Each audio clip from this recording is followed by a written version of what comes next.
బిర్యానీ ఇష్టపడని వాళ్ళు కూడా ఉంటారా? అది మనం ఇంట్లో చేసుకుందైతే ఆహా!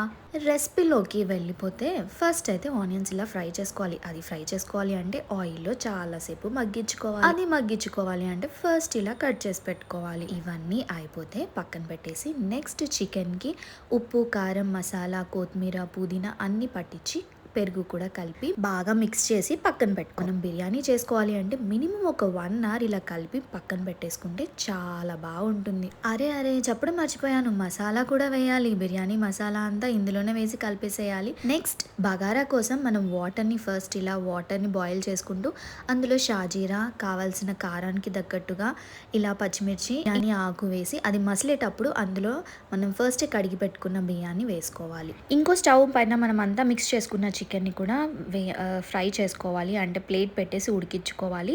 80% అయిన రైస్ని ఆ చికెన్ మీదకి వేసేసి పైన ప్లేట్ పెట్టేసి దమ్ కోసం మనం పైన ఒక స్టోన్ లాగా పెట్టేసుకొని ఒక 20 మినిట్స్ ఉంచుకుంటే బిర్యానీ రెడీ అయిపోతుంది. మధ్యలో కొన్ని క్లిప్స్ మిస్ అయిపోయాయి, ఏమనుకోకండి. నెక్స్ట్ టైం కంప్లీట్ వీడియో చూపిస్తాను. బాయ్, మరొక వీడియోతో కలుద్దాం.